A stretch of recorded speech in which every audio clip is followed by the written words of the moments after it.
Welcome back to Critical Mass. I'm Kent Dunn. And I'm Rich Bonaducci, and now we're going to talk about Jason Reitman's Labor Day. It tells the story of another shut-in and her run-in with an escaped convict who moves himself into her house.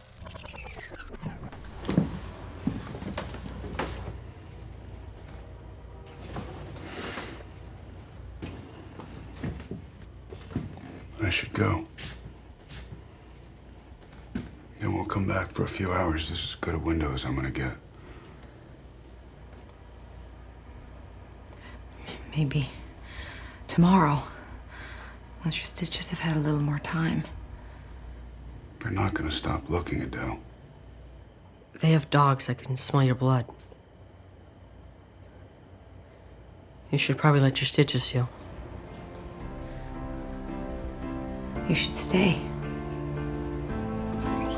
So obviously, they're starting to take a liking to this fugitive. Yes. A little bit of Stockholm Syndrome. That's true. In fact, this whole movie is kind of a Stockholm Syndrome sort of thing. It is, but it's also, unlike the awkward moment, Yeah. there's actually, I think there's a genuine bit of romance to this one. Yeah, there is. Yeah. It happens a little too quickly, though. Yes. The transition from her being kind of like a traumatized woman who will never go outside to, I'm going to go play baseball with the neighbors, happens way too fast. Okay, I will give him this. At least she was out of the house in the beginning. Yeah. You know, her kid gets her out of the house. Yeah. And she actually does deal with people in the grocery stores and stuff. So I was like, well, okay, they gave a nod to that. Yeah. Again, unlike, say, The Best Offer, where she won't even like talk to people in her own house and yeah. has a special shut-in room, and then all of a sudden she's out having dinner. And the movie kind of unfolds. I mean, both Josh Brolin's storyline and Kate Winslet's storyline, you find out why, you know, A, why he's a fugitive and why he's wanted for murder, and B, why she's such a mess. Yeah. It actually follows the boy's perspective, and he's about 13 years old. Yep. How do you think he did? I thought he did pretty well. There was a lot of misleading in here. Yeah. And I thought that was done pretty well, too. In Yeah. fact, you had a prediction, and I thought, Kent got it. Yeah. And then I was like, or did he? You know, No, and I didn't, actually, well. which, you know, spoiler alert, I'm not right all the time. No. Whatever. But it was kind of weird because it followed the boy's perspective, and it started going to this coming-of-age story over a weekend, almost My Girl territory. Yeah. And then, no, let's go back to the adults. And I'm like, wait, where's the balance there? It didn't balance it enough for me. Yeah. There were 3 different people who played the boy. Yeah. And when you see that in the titles, that Tobey Maguire's in this, I'm Yeah. like, when does he show up? Oh, 5 minutes. Yeah, 5 minutes to the end. He narrates the whole movie. Yeah. But also, as you're saying, the perspective of the boy, he has a little girlfriend. Yeah. And I thought there wasn't enough of that. Yeah, and I agree. Yeah. I wish it went more into that. Yeah, because his like of the girl almost throws the whole thing Yeah. down the tubes. And What this meanwhile- movie did for me, I kind of felt some Stockholm Syndrome, though, because Josh Brolin, even though he's a criminal, he's a good guy. Now, this is another thing. Yeah. If they had done this in The Awkward Moment, had these guys, somehow you still root for them even though you Sure. don't like them, Yeah. that would have been writing. Yeah. That's Walt. Yeah. You Exactly. know? That's like, oh, I hate this guy, but I still root for him. I was rooting for them to get away. Yep. I was rooting for a convicted murderer to get away and run off with Kate Winslet and have a little family. Yeah. That's a credit, I think, to the writing, direction, the It is. acting. Yeah, and it's Jason Reitman's first non-comedy. That's true, too. And it was very dramatic, in fact, melodramatic at times. Yeah. But it kind of sucked me up in the emotions. Yeah. I did like I thought their relationship, as they were getting to know each other, was pretty intense. Yeah. And again, I'm not going to compare it to something like Somewhere in Time, which was over-the-top No. romance. But they really, especially in the end, hinted at this wasn't just Stockholm Syndrome. Yeah. These two people really came to mean something to one another over a long weekend. Along 4 days. Yeah. And they're soulmates. Labor Day weekend. But you feel it. You feel it for them. If I were to compare it to anything, it would be Mud, which came out last year. 'Kay. And My Girl. Yeah.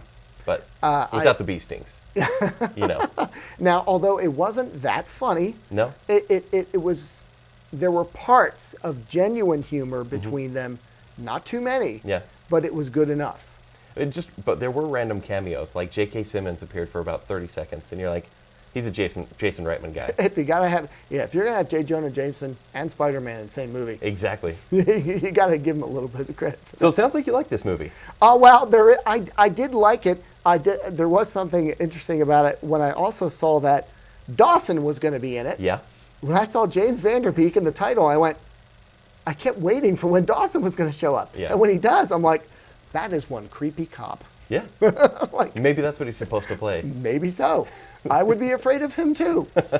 I thought it was interesting that Yeah. they played the bad guy as kind of a good guy. And the good guy, like a good cop, is a bit of a, yo, man, Yeah. get away from me. Or nosy neighbors. You're like, go away, don't find out. They flipped it, and I thought they flipped it pretty well. I bought it. So for me, it was a melodramatic story with good writing, and that is what sold it. Yeah, yeah. A ton of flaws. Of course, the acting helps, though. The acting helps, absolutely. Kate and then Winslet's the ending great. for me saved it. I Yes. was pretty wrapped up, and Yeah. I said, okay. Yeah, I'm game. I was wondering where they're going to go with it. I thought, is this going on too long? Oh Yeah. no, it sort of gave me the ending that I wanted. Okay, so we have Labor Day. It's rated PG-13. Rich, what would you give it? I'm giving it a B+. A B+. Yeah. I say B-. Oh, see? Yeah, there we go. Completely oh, wait. We slightly No, disagree. completely disagree. But still, I thought it was a movie for adults. Yeah. Yeah. So, Rich, what do we have next week? Well, we have that Lego movie Finally. that we previewed Yeah. about a month ago, and The Monuments Men, which we also previewed, and We'll see. yeah, Not great reviews so far. not so far. But you haven't heard ours yet. Yeah. But check out our reviews, mine at therealplace.com, And mine at ShowtimeShowdown.com. and make sure you like Critical Mass in all manner of social media. We got a Twitter page, we got an Instagram, we got a Nice. Facebook, we got, obviously, a YouTube page. Also, make sure you like The Movie Grill and Art House Cinema 502, and of course, Indie Ogden. Check out all things indie happening in Ogden. Okay, until next time, remember, it's not cynical. Just critical. Get it out there. I still can't see it. Up, farther out. What are you talking about? I'm looking at here. I can't see your hands in this camera. Oh! Up there. All right.